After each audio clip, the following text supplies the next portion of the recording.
Assalamualaikum warahmatullahi wabarakatuh. Innal hamdalillah nahmaduhu wa nasta'inuhu wa nastaghfiruh wa na'udzu billahi min shururi anfusina wa min sayyiati a'malina. May yahdihillahu fala mudilla lahu wa may yudlilhu fala hadiya lahu. Asyhadu an la ilaha illallah wahdahu la syarika lahu wa asyhadu anna sayyidana wa nabiyyana Muhammadan abduhu wa rasuluh. Allahumma salli wa sallim wa barik ala sayyidina Muhammad wa ala alihi wa ashabihi ajma'in. Subhanaka la ilma lana illa ma 'allamtana innaka antal alimul hakim. Rabbi shrah li sadri wa yassir li amri wahlul 'uqdatam min lisani yafqahu qawli. Allahumma la sahla illa ma ja'altahu sahla wa anta taj'al hazna was-sa'ba idza syi'ta sahla wa la hawla wa la quwwata illa billahil 'aliyyil 'azim. Amma ba'd. Hadirin jemaah yang dirahmati Allah, alhamdulillah pada malam ni kita dapat bertemu. Tuan-tuan mau sihat? Alhamdulillah. Baik, kita berhenti di mana tuan-tuan kitab kita ni? Ke surat 33 nombor 6. Kitab kita Madza yakni intima ilal Islam, ataupun apa artinya saya menganut Islam. Baik, jadi kita tengok nombor 6 di bawah bab saya mestilah muslim di sudut ibadah. Muslim dari sudut ibadah. Baik, kita tengok yang ke-6.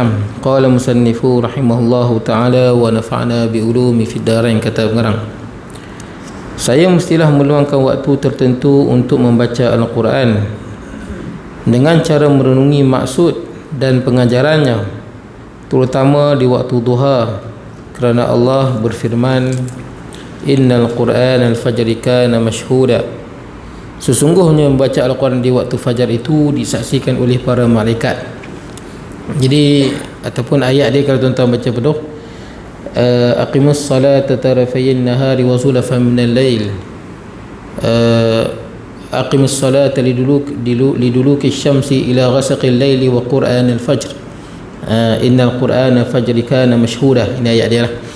Jadi maksud ayat tu, pertama, aqimus salata liduluki syams, dirikanlah solat ketika tergelincirnya matahari.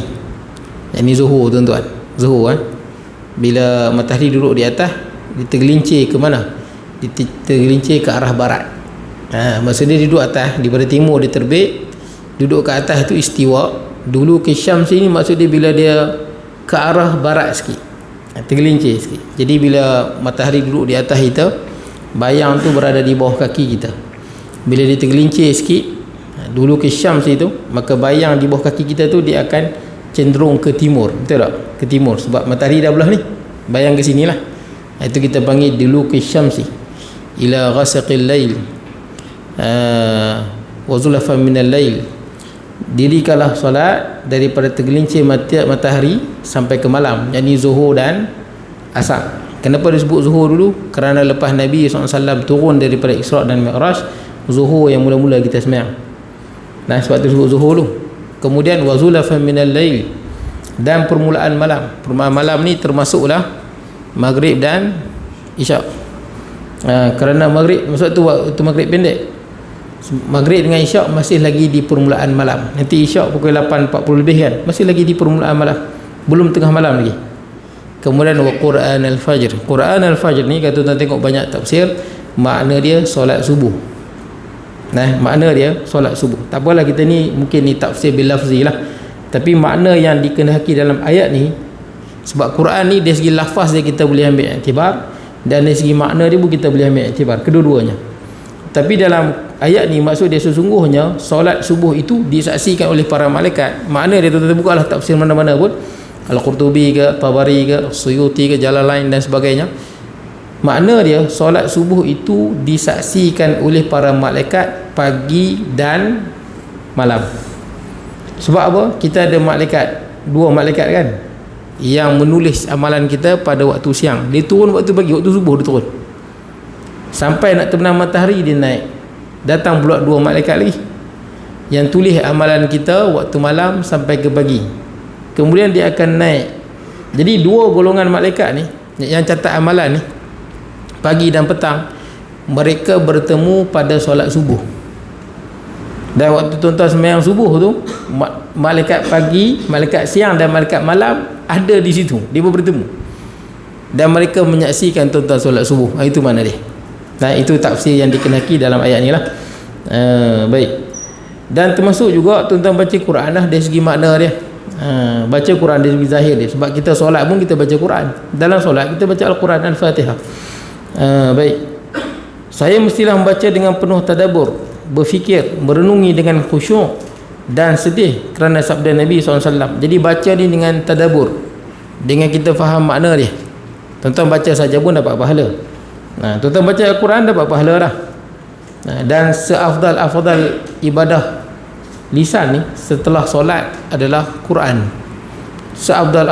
Sebab Nabi SAW sabda, man qara'a harfan min kitabillah falahu hasanah. Siapa baca satu huruf daripada Al-Quran 10 pahala.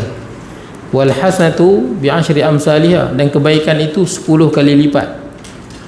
Kemudian kata Nabi SAW, la aqul, aku tak katakan alif lam min harfun, aku tak katakan alif lam itu satu huruf, walakin tapi alifun harfun, alif satu huruf 10 kebaikan, walam harfun, lam satu 10 kebaikan, kemudian mim 10 kebaikan, alif lam mim tuan-tuan dapat 30 kebaikan. Dalam hadis yang lain riwayat Ibnu Umar daripada Ibnu Umar, riwayat Imam Baihaqi, dia sebut lebih lagi. Orang yang dhabit mutqin, dia panggil dhabitun mutqin, orang yang baca Quran ni dengan hukum tajwid, dengan makhrajnya, dengan dengungnya, dengan panjang pendeknya, dia jaga sungguh. Ini dia baca dan penuh jaga sebutan itu. Yang ni kata Nabi SAW, satu huruf 20 hasanah. Satu huruf sama dengan 20 kebaikan. Kalau tuan-tuan baca tak perhati sangat dengung panjang pendek, satu huruf 10 kebaikan. Tapi kalau tuan-tuan baca dengan ikut hukum tajwid yang kita duduk ngaji tu, satu huruf 20 kebaikan. Lagi banyak Allah tuan-tuan. Jadi baca saja pun dapat, tapi nak bagi kesan pada jiwa kena tadabbur. Tadabbur ni maksudnya kita faham makna dia lah. Dan itu Quran turun untuk kita tadabbur. Afala yatadabbaruna al-Quran. Pasal apa manusia ni tidak tadabbur Al-Quran. Walau kana min indi ghairillah lawajadu fihi ikhtilafan katsira. Kalau Quran ni bukan daripada Tuhan, yakni Allah, Tuhan yang sebenar-benarnya, pastinya dalam Quran ada pelbagai kesilapan, pertentangan. Tapi sampai hari ini tak ada tuan-tuan. Quran cabarlah. Jadi Quran suruh kita tadabbur, baca dan faham. Bukan sekadar baca dan faham. Berapa ramai di kalangan kita dia baca Al-Quran sehari satu muka surat. Lepas baca satu muka surat, kemudian baca terjemahan. Saya ada jumpa seorang yang buat lagu tu. Berapa kali dah dia khatam. Tak lama pun dah, sehari satu muka surat. Quran ada 604 muka surat. Jadi tak sampai 2 tahun tuan-tuan akan habis baca satu Quran dengan makna dia. Saya jumpa satu orang, dia buat sehari satu muka surat. Lepas dia baca satu muka surat, dia baca makna dia. Jadi dah habis dah 604 hari. Tak sampai dalam setahun lebih lah tuan-tuan. Setahun lebih dia pun dah khatam Al-Quran berserta dengan makna dia. Patutnya kita malulah kalau kita belum buat. Sebab banyak pengkaji-pengkaji barat buat lagu tu tuan-tuan. Dan saya pernah sebut kat tuan-tuan, kawan saya sebut ada seorang orang Arab, dia sakit, ada masalah otak dia. Dia nyanyuk, saya ingat, saya lupa, dia ingat lupa, banyak benda dia lost memori dia. Jadi dia berubat di barat lah. Doktor yang merawat dia tu tanya dia, doktor yang rawat tu Yahudi, keturunan Yahudi, Jews, keturunan Yahudi.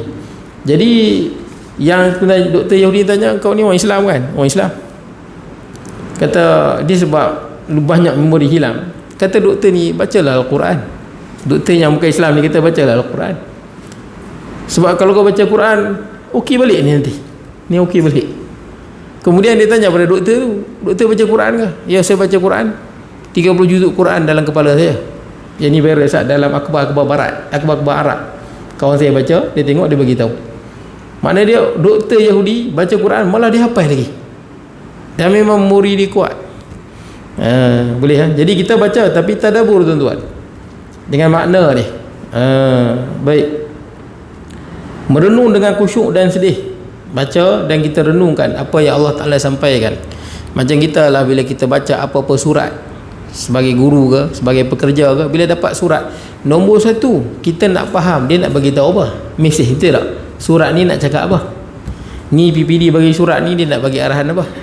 Ni surat pada JPN, surat daripada bos kita, dia nak bagi tahu apa?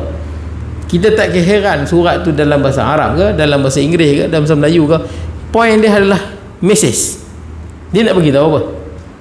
Jadi takkan kita baca saja tuan-tuan, baca tanpa ada roh.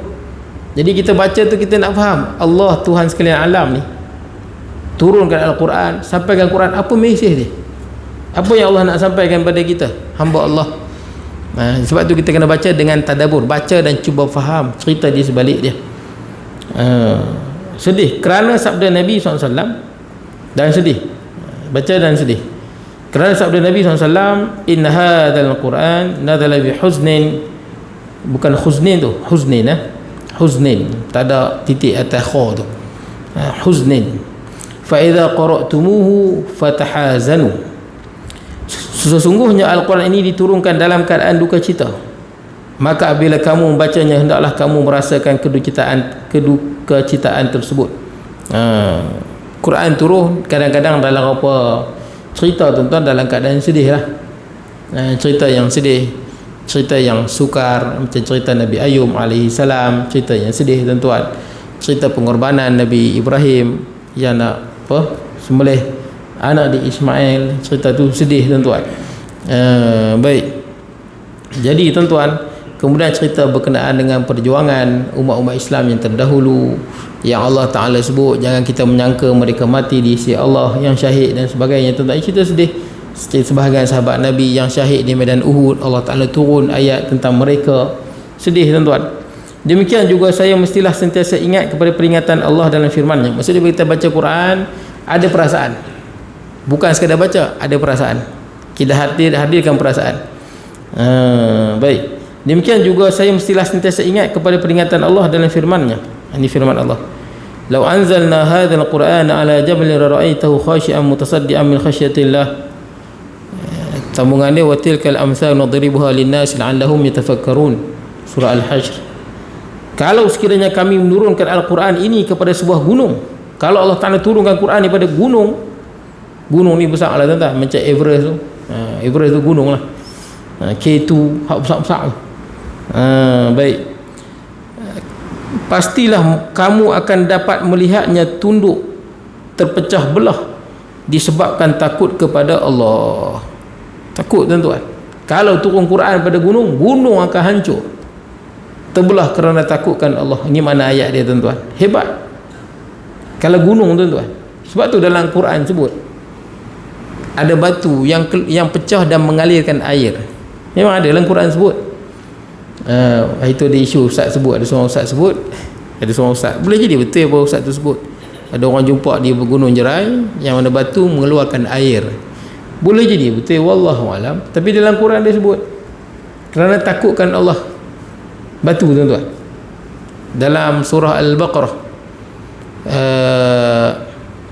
macam mana, au asyaddu qaswah wa inna minal hijarati lama yatafajjaru minhul anhar. Ada batu ni yang terpecah dan mengeluarkan air daripada dia. Wa inna minha lama yashaqqaqu fayakhruju minhul ma. Ada batu yang terpecah ni keluar air daripada dia. Wa inna minha lama yahbitu min khasyatillah. Ada batu yang jatuh berguling daripada atas ke bawah kerana takutkan Allah. Ni Quran sebut. Wallahu bighafilin amma ta'malun. Dan Allah Ta'ala tak lalai daripada apa yang kamu perbuat. Jadi sebut tentang batu tuan-tuan. Ni kalau Quran turun pada gunung tuan-tuan, gunung pecah, takut dengan peringatan yang ada dalam Al-Quran. Sebab tu tuan-tuan, macam Ustaz Johari Arif lah, ayat ni hebat. Kalau orang apa, perubatan Islam, ayat ni hebat. Kawan saya masa dia berubat, ada satu orang di Mesir kena rasuk, teruk orang perempuan. Jadi dia pun tak pandai nak merawat sangat, buatlah video call dengan ayah perempuan tu di Malaysia. dengan seorang ustaz perubatan Islam di Malaysia juga. Macam-macam dah berubat, tak jalan. Jin tu tak mau keluar. Jin tu dia bergerak tuan-tuan. Jin ni tuan-tuan berubat, tuan-tuan kena tekan. Itu tu kadang orang dia tak faham. Kadang-kadang ustaz berubat, dia tekan orang perempuan kat belakang. Ustaz ni bukan saja tekan, dia memang kena tekan. Ustaz Joe tahulah. Tidak dia lari tuan-tuan. Dia kalau tuan-tuan jampi saja sukar tuan-tuan, dia kena tekan di mana tuan-tuan. Tu yang dulu ada Ustaz Arudin pun tekan di tempat tertentu. Dan saya pun pernah berubat tuan-tuan, memang kena tekan. Tekan di tempat dia. Masa ada satu ketika tu isteri saya dia sakit kepala tuan-tuan. Sakit kepala dan ada ketul tuan-tuan yang bergerak-gerak. Misteri tu tuan-tuan. Saya berubat berkali, saya baca ayat ni lah tuan-tuan. Baca ayat ni. Tapi memang baca hilang saat benda tu hilang, nanti dia main balik, hilang, dia main balik. Saya baca saya tak tekan. Kemudian panggil satu orang tua, sakit tuan-tuan, isteri saya sakit kepala ni, sakit, saya sakit-sakitnya. Macam nak kata migraine ke, macam kanser otak ke, saya tak tahu, tapi sakit sungguh. Panggil satu, ada makcik tu, dia pandai perubatan Islam lah. Dia pegang-pegang, dia kata ni ada benda menumpang, macam tu lah dia sebut. Isteri saya sakit dah 3-4 hari tuan-tuan. Saya ingatkan kok ada kanser, leukemia ke apa tuan-tuan, kita tak tahu. Itu pentinglah juga tuan-tuan, orang yang pandai bab-bab perubatan Islam ni. Jadi makcik ni ditekan, dia rasa benda tu besar, kemudian benda tu bergerak, dia tekan dan dia baca, dia tekan dan dia baca, kemudian hilang sampai hari ni tak sakit dah tuan-tuan. Padahal saya ingatkan isteri saya dalam 3-4 hari tu, aduh nak pergi hospital mana ni, rupanya ada benda. Dan isteri saya rasa bila tekan benda tu bergerak, dia gerak ke sini, bergerak sini, bergerak sini sampai dah dia hilang. Tu kena tekan. Jadi tuan-tuan, kawan saya ni berubat lah, dah berubat macam-macam, tak mau keluar jin tu, tak mau. Lihat ni jin Mesir kot tuan-tuan, dia ketegang sikit. Jadilah sekali dah tak larat dah lama dah, maka ustaz yang di Malaysia tu kata kita bunuhlah jin ni. Bunuh, tapi tuan-tuan tak digalakkanlah bunuh jin ni. Jangan kita terus bunuh jin tuan-tuan, pasal jin pun mukallaf. Kita mukallaf, takut nanti kita dipertanggungjawabkan di akhirat kalau kita bunuh tanpa sebab lah, sebab yang kuat. Malah nanti takut keluarga jin ni pula berdendam tuan-tuan. Jadi kawan saya ni last kali nak bunuh jin macam lagu mana, dia ambil sejadah, kemudian dia baca ayat ni dan dia isyarat di tengkuk, sembelih dan baca berkali-kali, law anzalna hadzal qur'ana ala jabal la ra'aitahu khashi'an mutasaddian min khasyatillah tilkal amsal nadribuha linnas la'allahum yatafakkarun. Baca berkali-kali sambil isyaratkan di tengkuk. Dan dia tengok sendiri bila dia buat di situ di tengkuk perempuan tu, orang perempuan tu macam keluarkan suara seperti lembu disembelih. Lembu disembelih tu dah hilang terus. Mati lah kot jin tu tuan-tuan. Lepas dia balik daripada berubat tu, di Mesir tu dia ada banyak kaldai. Kita tak ada kaldai tuan-tuan, dongki je. Kaldai ni dia hebatnya, mata dia nampak syaitan. Kaldai ni sebut dalam hadis sahih, kalau kaldai tengah-tengah malam bunyi, tuan-tuan minta lindung dengan Allah. Kaldai ni kalau dia tidur, tuan-tuan balik muncung bola pun dia tak bangun. Macam tu. Kaldai kalau nak tidur, dia tidur sungguh. Tapi kalau dia tengah tidur, dia bunyi, itu bahaya. Kawan saya balik lalu kat kampung-kampung, kaldai nampak, kaldai bunyi, makna dia ada keluarga jin tu ikut lah kot. Sebab tu orang yang berubat dia pun kena banyak beramal lah tuan-tuan. Jadi ni ayat dia tuan-tuan, ayat dia cerita berkenaan dengan apa? Berkenaan dengan Quran. Kalau turun gunung pun pecah. Hebatnya Al-Quran. Jadi takkanlah kita manusia tuan-tuan, kita tak ambil peringatan. Sebab tu sambungan ayat ni kata Allah, wa tilkal amsal, itulah perumpamaan, nadribuha linnas, kami berikan pada manusia, la'allahum yatafakkarun, supaya fikir. Jadi apa ramai di kalangan kita ni fikir tuan-tuan. Bila baca Quran kita fikir rahsia di sebalik dia, mesej yang di sebalik dia, fikir tuan-tuan, bukan sekadar baca. Dan kita tadabbur. Dalam ayat lain kata Allah, afala yatadabbaruna al-Quran am ala qulubin aqfaluha. Kenapa tidak tadabbur al-Quran? Yang ni faham isi kandungan dia, faham mesej dia, apa yang Allah Ta'ala nak sampaikan dalam tu. Am ala qulubin aqfaluha, ataupun dalam hati mereka tu adanya aqfal, penutup dalam hati. Sebab tu bila kita baca Al-Quran, renung-renung makna dia. Kalau ustaz yang mengaji bahasa Arab, biasanya dia baca mungkin 80% tu dia faham lah. Kalau orang yang mengaji bahasa Arab, dia akan faham lah apa yang Allah Ta'ala sampaikan dalam tu. Mungkin lebih lagi 20% dia kena tengok tafsir lah. Kalau lagi hebat, dia boleh faham terus. Baik. Kemudian Rasulullah SAW bersabda lagi, ma amana bil qur'ani man istahalla maharimah, tidaklah beriman dengan Al-Quran orang yang menghalal apa yang diharamkan Al-Quran. Mana dia orang yang beriman dengan Quran ni orang yang mengamalkan dia sekali, baca dan amalkan. Sebab tu Nabi SAW sebut la hasada, dalam hadis yang lain, dalam ni tak sebut kot. Tak ada la hasada illa fisnatain, tidak ada hasad melainkan pada dua benda, dua orang. Dua orang ni boleh hasad. Hasad dengki tuan-tuan. Dia hasad dengki ni dia sebut hasad. Hasad ni ada yang baik, ada yang buruk. Hasad dengki yang buruk ni dia ada tahap dia lah. Dengki yang pertama dia saja nak hilangkan nikmat, dia nak dapat nikmat tu, dia nak dapatkan nikmat tu dan orang tu terlepas. Ini dengki yang buruk lah. Contoh kita tengok ada orang, na'uzubillah, siapa-siapa lah, dia tengok ada orang berniaga laku, dia nak berniaga macam orang tu laku dan orang tu lingkup, dia dapat posisi tempat tu lah, supaya kawan tu tak dapat berniaga, dia berniaga tempat tu.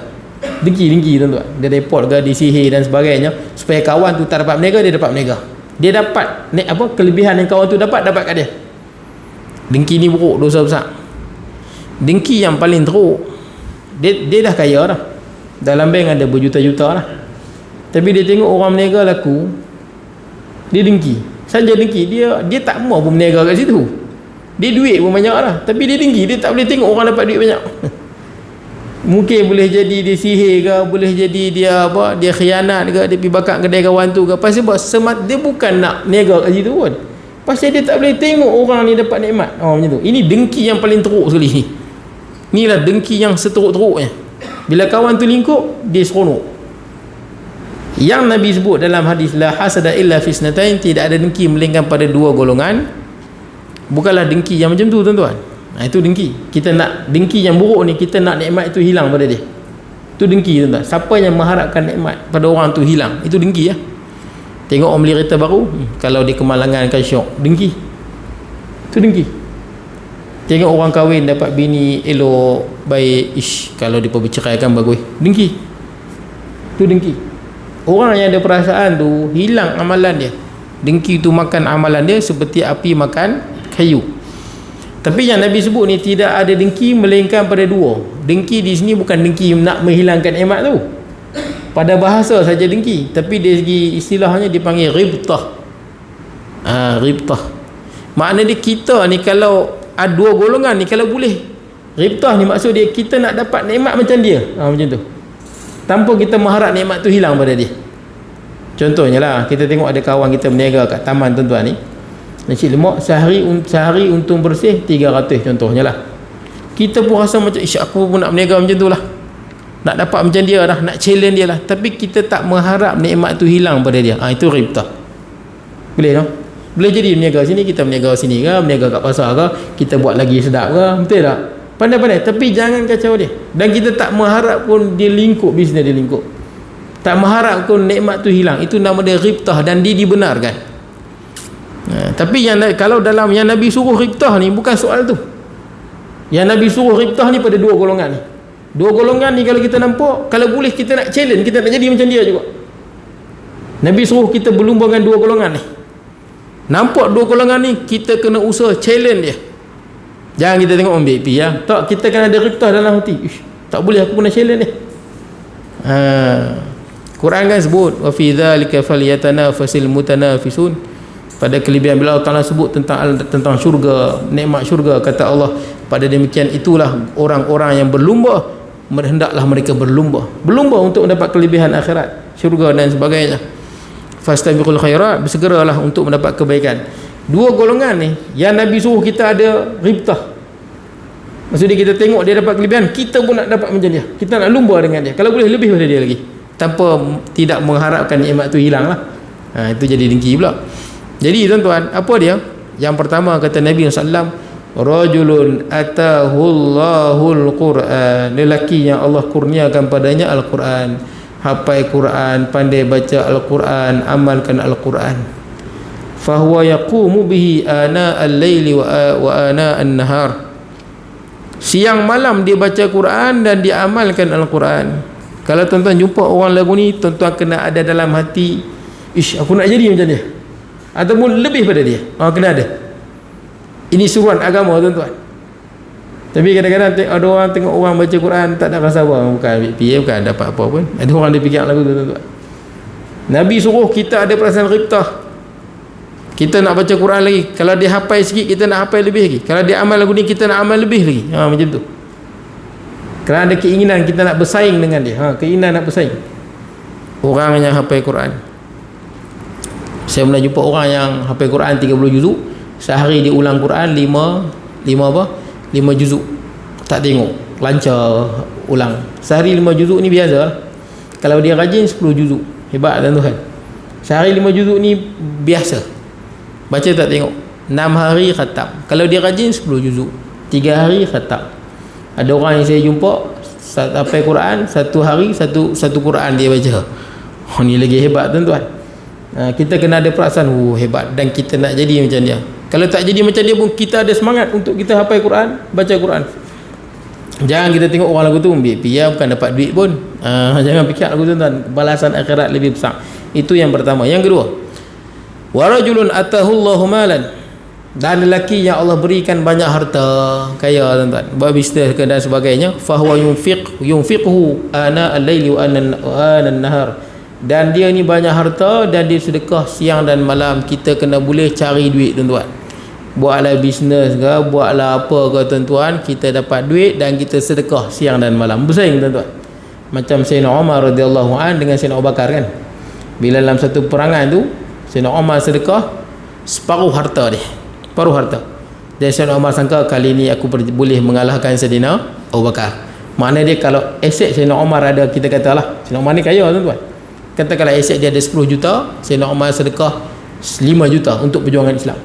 Dan Sayyidina Umar sangka kali ini dia berjaya mengalahkan Sayyidina Abu Bakar radhiyallahu anhu. Ni perang Tabuk tuan-tuan, yang Rasulullah memerlukan dana tuan-tuan untuk 30,000 sahabat Nabi pergi serang Rom.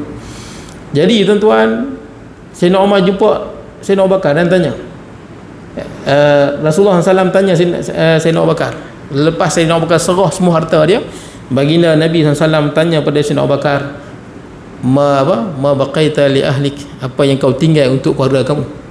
Kata Sayyidina Abu Bakar radhiyallahu an, Allah wa Rasul, aku tinggal bagi anak dan isteriku, keluarga aku adalah apa? Allah dan Rasul. Mana dia apa? Harta habis langsung.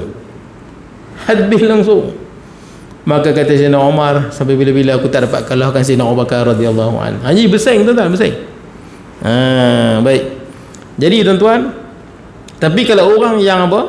Yang baca Quran tapi dia menghalalkan apa yang Quran haramkan, maka dia tidak dianggap ahlul Quran. Ada macam saya sebut orang Yahudi yang hafal Quran, dia bukan ahlul Quran walaupun dia hafal Quran, pasal dia tak membenarkan apa yang dalam Quran. Dia percaya lain, membenarkan lain tuan-tuan. Ada orang percaya Al-Quran tapi dia tak membenarkan. Banyak orang Yahudi percaya Nabi tapi dia tak membenarkan. Beza tu. Membenarkan ni dia kena kerendahan diri, dia kena accept, dia iktiraf, dia kena akui. Banyak orang kita jumpa kadang-kadang dia tahu benda itu benar tapi dia tak mau. Itu kita panggil dia tak tasdiq. Dia tahu saja tapi dia tak mau terima. Dia ada pandangan dia yang salah, kita buktikan pada dia pandangan ni salah. Dia tahu pandangan kita betul tapi dia tak dapat accept, dia tak dapat iktiraf, dia tak tasdiq. Alladzina amanu alladzina atainahumul kitaba ya'rifunahu kama ya'rifuna abnahum. Orang yang diberikan kitab, dia perkenal Nabi macam dia perkenal anak dia. Dia tahu, dia perkenal tapi dia tak membenarkan, dia tak menerima. Jadi sama dalam ni tuan-tuan, baca saja tak amalkan, bukan tak disebut ahlul Quran. Baik, sabdanya Nabi, afdalul ibadati ummati tilawatul Quran. Nampak, ibadah yang paling utama bagi umatku ialah membaca Al-Quran. Dikeluar oleh Abu Nu'aim. Itulah sebesar-besar ibadah. Bacalah tuan-tuan sekadar mana yang kita dapat. Ni pengarang ni sebut, luangkan masa. Cuba kita renung-renungkan masa kita daripada siang tadi tuan-tuan sampai ke malam ni, daripada tadi. Kalaulah kita bagi purata tuan-tuan lah, purata kan, kita buat carta pai kan, banyak masa kita kat mana? Solat berapa minit ke kak? Kalau kita ni macam ni nak muhasabah kan, solat ke berapa persen daripada masa kita? Yang kedua, baca Quran. Kita tak baca lagi daripada bagi tadi. Kosong Quran dalam carta pai, kosong Quran tak ada. Solat berapa minit? Solat kalau 10 minit pun tuan-tuan, subuh 10 minit. Subuh 10 minit ni kusyuk betul tuan-tuan. Subuh 10 apa? Zuhur, asar baru 30 minit. Zikir lah setengah jam, baru sejam. Banyak lagi tu. Kita buat apa banyak-banyak tu? Cuba renung-renungkan. Tapi saya ingat sekarang ni antara fitnah ataupun ujian yang besar bagi kita adalah handset lah tuan-tuan. Handset betul tak? Kita duduk scroll. Kadang sejam tak sedang. Betul tak? Duduk scroll. Itu fitnah yang antara yang besar lah tuan-tuan. Dia seronok tengok handset ni. Dia stimulate kita punya dopamin dalam apa? Dopamin dalam kita punya otak ni. Dopamin ni bila di stimulate tuan-tuan jadi syok. Kita tak berasa tuan-tuan. Itu hebatnya ciptaan Allah kat otak ni. Dopamin tu. Tu yang orang hisap dadah jadi lagu tu. Bila stimulate, nanti kita punya apa? Frontal cortex depan ni dia akan mengecut. Kita punya dopamin yang keluar akan mengecut sampai kita kena banyak stimulasi, tidak kita tak puas. Tu yang tuan-tuan kalau boleh kita kurang-kurang lah tuan-tuan kurang-kurang sikit lah. Boleh lah tengok handset tu biar benda yang perlu sungguh. Kadang-kadang kita tengok benda-benda yang tak perlu tuan-tuan. Kita stimulate banyak dopamin tuan-tuan. Kadang-kadang kita pun tak sedap berjam-jam habis. Dan benda ni memang bahaya juga tuan-tuan sebenarnya. Dulu dah lama dah, saya ingat dalam 20 tahun 30 tahun lepas, di barat dia pun dah buat dah kajian. Dia pun letak satu wire elektrik dekat otak tikus. Tuan-tuan boleh tengok di YouTube ada kajian tu. Tiap kali tikus tu tekan button tu, dia akan hantar isyarat ke otak dia di bahagian dopamin tu.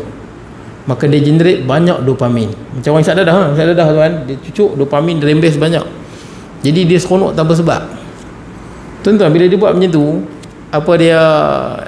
tikus ni dia tak makan, dia tak bersama dengan pasangan dia tuan-tuan, dia tak tengok anak dia tak makan, dia duduk tekan button tu je. Dia tekan button tu, current tu akan kena kepada otak dia, dia generate lagi dopamin. Dia tekan makan otak sampai dia tak larat, sampai dia kurus. Hebat tuan-tuan otak ni. Kemudian dia pun letak jaring elektrik. Adakah dia sanggup melepasi jaring elektrik tu untuk pergi tekan button yang generate dopamin tu? Kalau macam kita ni banyaklah dopamin ni tuan-tuan. Macam antaranya gitulah. Tuan-tuan main handset tanpa tujuan, tengok benda-benda tu semua generate dia stimulate kita punya dopamin. Jadi tuan-tuan, walaupun letak wire elektrik, letak jaring elektrik, tikus tu sanggup rentah benda tu untuk tekan button tu. Dia jadi ketagih tuan-tuan. Addiction. Jadi tuan-tuan, kita kurang-kurang lah tuan-tuan tengok handset ni kurang-kurang lah. Baik, tengok tuan-tuan benda yang bermanfaat. Saya ingat kalau kita sama-sama kita cek balik daripada tadi sampai ni, tengok handset tu berapa persen agak-agak. Tengok handset tuan-tuan, berapa persen lah kita punya masa habis kat situ. Sebab tu kita muhasabah. Kalau boleh sehari dua kita buat sekali tuan-tuan, buat carta pai. Buat carta pai, tengok Quran berapa. Sampai tahap nanti tuan-tuan, bila dopamin dah banyak sangat dalam otak ni, dia akan rosak otak kita dan kita tak sedar. Dia macam karbon monoksida. Kita tak dapat bau, kita tak dapat tengok, tapi kita akan tertidur dan kita akan mati. Sampai tahap kalau dopamin ni dah sampai dia jadi resistant. Tuan-tuan nak buat benda yang penting, tuan-tuan jadi malas. Nampak tu? Tuan-tuan nak baca Quran malas. Dopamin dia tak suka. Tuan-tuan nak buat benda yang penting, nak buat kerja sekolah malas. Nak buat CIDS cikgu-cikgu, malas CIDS malas. Nak buat apa lagi? Tulis buku rekod malas. Dia datang malas tu. Sebab otak kita ni dia nak dopamin dia nak stimulate sampai dia jadi resistant. Sikit punya dopamin dia tak mau, dia nak banyak, baru dia rasa kepuasan yang sama. Baik. Jadi tuan-tuan, cara dia tuan-tuan, kalau tuan-tuan nak kurangkan, tuan-tuan kena buat, nak detox balik dopamin ni, tuan-tuan kena buat. Sekarang ni antara benda apa yang berat kita nak buat? Kita tengok handset lama 2-3 jam boleh, tengok TV lama, dia orang tengok TV, dia orang menyembang. Katakanlah benda yang paling membosankan kita lah baca Quran, contohnya lah. Kita rasa tak boleh, bila baca Quran ni rasa tulang belakang sengit lah, duduk tak selesa lah. Tuan-tuan baca Quran, tuan-tuan baca Quran sejam 2 jam, tuan-tuan baca, masa tu dia detox balik. Yang masalah-masalah yang dalam otak tuan-tuan dia detox balik. Apa kelebihan bila dia detox? Bila dia detox tuan-tuan baru rasa kehidupan tuan-tuan lain sikit tuan-tuan. Daun yang hijau nikmat tuan-tuan tengok, bunyi burung lebih nikmat tuan-tuan dengar. Dia macam tu tuan-tuan, kerana otak kita bukan lagi distimulate dengan dopamin, benda-benda yang tak berfaedah tuan-tuan. Jadi biarlah dopamin ni boleh dapat tuan-tuan, bukan tak boleh, tapi biarlah benda kita dapat melalui usaha tuan-tuan. baru dia dapat dopamin. Tak apa tuan-tuan. Jadi tuan-tuan, baca Al-Quran, sampai Nabi sebut itulah ibadah paling utama bagi umatku. Dalam sebuah hadis yang lain daripada Abdullah bin Mas'ud, Nabi SAW bersabda, inna hadzal Quran ma'dabatullah faqbalu ma'dabatah mastata'tum. Inna hadzal Quran hablum minallah wa nurun mubin wa shifaa'un nafi' ismatun liman tamassaka bihi wa najatun liman ittaba'ah la yadhighu fayasta'tib wa la yu'awwij fayuqawwam wa la tanqadi ajaibahu wa la yakhluqu min kasrati rad atluhu fa inna allaha ya'jurukum ala tilawatihi kull harfin 'ashara hasanat amma inni la aqulu lakum alif lam mim harfun walakin alif lam mim wa lam mim ham walakin alif lam mim wa lam wa mim. Sesungguhnya Al-Quran ini adalah hidangan Allah, oleh itu hendaklah kamu menyambutnya sekadar yang terdaya oleh kamu menyambutnya. Baca Quran, baca Quran. Ada satu cerita ni ada perbahasan ulama lah, panjang perbahasan dia tuan-tuan, tapi cerita itu sebutlah. Saya dengar ada seorang ustaz tu dia sebut, ustaz ni daripada Shubra Mesir, dia balik di Kelantan. Saya ingat cerita dia sebut, cerita ni masyhur lah. Seorang ulama daripada Imam Ahmad bin Hanbal radhiyallahu anhu, cerita ni ada perbahasan tuan-tuan, yang mana katanya Imam Ahmad bin Hanbal pernah bermimpi melihat Allah. Ini perbahasan tuan-tuan, perbahasan panjang lah dalam kitab Aqidah. Sebagian ulama mengatakan membenarkan, tapi melihatnya Allah ini bukanlah seperti mana melihat apa-apa yang pernah kita lihat. Tidak ada jarak, tidak ada arah, tidak ada bentuk, tak ada apa-apa, tak boleh nak bayang langsung. Jadi ada perbahasan. Setengah ulama tolak kisah ni, setengah ulama membenarkan. Semua kitab membenarkan kalau melihat Allah dalam mimpi. Tapi bila melihat Allah ni tuan-tuan, bukan seperti mana yang kita boleh bayangkan. Tidak ada arah, tidak ada jarak, tidak ada bentuk, tuan-tuan. Tak boleh nak fikir lah tuan-tuan. Tak apalah, ceritanya Imam Ahmad bin Hanbal rahimahullah ditanya pada Allah, apakah amalan untuk mendekatkan diri pada Allah? Maka Allah berfirman, dengan membaca Al-Quran. Kalau betul tuan-tuan sayang Allah, tuan-tuan rajin baca Quran, ataupun berzikir tuan-tuan. Macam dululah tuan-tuan, dulu sebelum kita kahwin, kalau kita bercinta tuan-tuan, cinta sebelum kahwin, bertunang kan, kalau lah kita punya tunang tu, kalau kita suka dengan dia lah, kita berkenal dengan dia, dia hantar surat kat kita, kita kan suka baca surat tu, simpan tuan-tuan. Kalau rindu baca balik surat tu, betul tak kan? Kita seronok baca, kadang berkali-kali baca. Macam angau lah tuan-tuan, macam angau sikit lah, berkali-kali baca surat tu. Cuba tuan-tuan tenungkan balik, renungkan balik. Tapi saya tak tahulah kok tuan-tuan tak lalu isaat tu, mana saya tahu kan, tak lalu pun Ustaz, tahu-tahu kahwin lah. Kalau macam tu ikut tuan-tuan lah. Tuan-tuan tak merasailah nikmat hidup berjiwang karak ni tuan-tuan. Jadi tuan-tuan baca surat tu, kalau mesej kita baca banyak kali tuan-tuan, syok. Padahal tulis biasa aja. Ada satu apa, ustaz saya masa mengaji di Lampuri, ustaz saya tu mengaji di Iraq, meninggal dah ustaz tu pun. Disebut kawan dia daripada Kelantan. Jadi depa mengaji di Iraq. Jadi ada kawan dia seorang tu, adalah dia punya apa, tunang dia kot di Kelantan. Tunang ke gewe tak pastilah tuan-tuan, tunang lah kot. Jadi dia duk hantar surat dekat tunang dia tu, duk di Kelantan. Tapi tunang ni tak balas surat dia. Oh, dia punya susah hati lah tuan-tuan. Dia mengharapkan surat daripada tunang dia yang berada di Kelantan tu. Jadi kita ni ada surat tuan-tuan, ada satu apa, mesej yang Allah sampaikan dalam Al-Quran. Jadi kita boleh nilai lah sejauh mana kita ni sayang pada Allah, sayang pada mesej apa yang Allah Ta'ala nak sampaikan. Tengok sejauh mana kita dengan Al-Quran. Ni sebut ni hidangan Allah. Jadi dia duk tunggu apa, dia tunggu kekasih dia hantar surat daripada Kelantan ke Iraq. Tak hantar, dia frust punya teruk, stres, rambut ni gugur tuan-tuan, gugur rambut dia, bukan cukup gugur rambut pasal stres. Orang semayang menghadap kiblat, dia semayang menghadap kubur Syekh Abdul Qadir Jalani. Jadi tak betul tuan-tuan. Syekh Abdul Qadir Jalani kan ada di Baghdad tu, semayang menghadap kubur Syekh Abdul Qadir Jalani, bukan dia sembah kubur. Ni kalau orang tengok kuburiyun, bukan, dia stres. Sampailah orang bagi tahu dekat dia punya apa, tunang dia di Kelantan ni, kata hantarlah surat teruk dah ni. Teruk lah kawan ni. Ke tunang dia pun tulis surat, dapat je surat tunang ni, okey balik tuan-tuan. Normal balik dia. Memang kritikal lah ni. Jadi tuan-tuan nak sebut dia, apa dia, ni surat daripada Allah, hidangan daripada Allah. Sambutlah sekadar terdaya oleh kamu. Banyak mana masa yang kita ada, agak-agak kita main handset tu, agak-agak ni dah buang masa, tutup handset tu, kita baca Quran, tuan-tuan.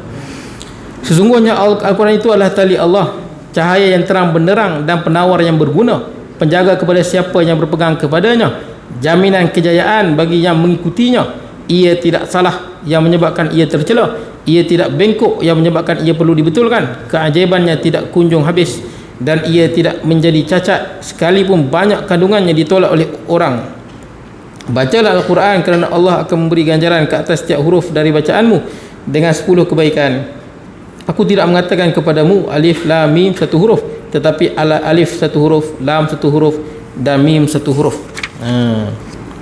Jadi tuan-tuan baca Al-Quran, nak dapat banyak pahala, baca Al-Quran. Lagi banyak kita baca, lagi banyaklah pahala dia. Malah tuan-tuan baca Al-Quran, dia menurunkan ketenangan, tuan-tuan. Ketenangan, dia ada ketenangan. Bila tuan-tuan baca, tuan-tuan tadabbur, dia ada ketenangan. Ada benda yang kita buat nikmat, nafsu suka, tapi dia tak ada ketenangan. Dia jiwa kita nafsu suka, tapi jiwa tu tidak ada ketenangan, tidak ada kelapangan, dia susah hati, tuan-tuan. Orang macam orang buat maksiat, orang buat jenayah, dia dapat nikmat dengan jenayah dia merompak ke, dia mencuri ke, apa-apa, nafsu dia suka, tapi tak ada ketenteraman, tidak ada ketenangan dalam hati dia. Sebab tu ada sahabat Nabi yang baca surah Al-Kahf, surah Al-Kahfi lah, kita sebut Al-Kahfi kan, surah Al-Kahf, surah gua tu. Bila sebut Al-Kahf ni, maksud dia Arab ni banyak tu, Ghar pun gua juga, Ghar kan, Ghar gua juga, Kahf pun gua juga. Tapi bila sebut Kahf ni, maksud dia gua yang besar, gua besar tu Kahf. Jadi kalau gua kecil, kita panggil Ghar. Jadi tuan-tuan, surah Al-Kahf ni sahabat tu baca dekat luar rumah, tepi dia ada kuda yang diikat. Tengah-tengah baca, tiba-tiba dia nampak ada awan, kemudian terdenu, awan tu turun kat dia, nampak awan berputar, awan tu turun kat dia. Faja'al faras yanfiru min. Jadi bila kuda tu nampak awan dan turun dekat pada dia, kuda ni meronta-ronta nak lari. Maka dia pun pelik lah, dia tengok ada satu awan hitam, kemudian turun mendekati dia. Esok pagi dia bertemu dengan Nabi SAW, dia pun bagi tahu pada Nabi SAW. Kata Nabi SAW, tilkas sakinah tatanazzalu ma'al Quran, tatanazzalu lil Quran, itulah ketenangan yang turun kerana Al-Quran. Jadi baca Al-Quran mendapat ketenangan. Jadi ulama bincang ketenangan ni apa, tuan-tuan? Ketenangan yang dimasukkan dalam tu. Pandangan yang pertama mengatakan ketenangan inilah malaikat Allah yang nak dengar bacaan. Pandangan yang kedua mengatakan dia adalah rihun hafafah, angin yang tenang, angin yang baik, angin yang macam sepoi-sepoi bahasa lah, tuan-tuan. Angin yang lapang menimbulkan ketenangan. Laha wajhun ka wajhil insan, dan angin itu dia ada wajah macam wajah orang. Macam mana tak tahu, awan tu rupa macam orang ke, jadi dia mendekat. Ini pandangan kedua. Pandangan yang ketiga mengatakan ruhun minallah, satu ruh daripada Allah. Wallahu alam, hanya Allah yang tahu. Tapi tuan-tuan baca Al-Quran, tuan-tuan akan mendapat ketenangan dan kelapangan. Baik. Jadi tuan-tuan, insya-Allah tuan-tuan, kita ada tahlil lepas ni. Lagi 2 minit tuan-tuan. Satu hadis lagi, dalam satu wasiat kepada Abu Zar, Nabi SAW berkata, alaika bitilawatil Quran fa innahu nurun laka fil ardi wa zakhrun laka fis sama'. Kamu mestilah melazimkan dirimu membaca Al-Quran kerana ia adalah cahaya untuk diri kamu di bumi dan perbendaharaan untuk di langit.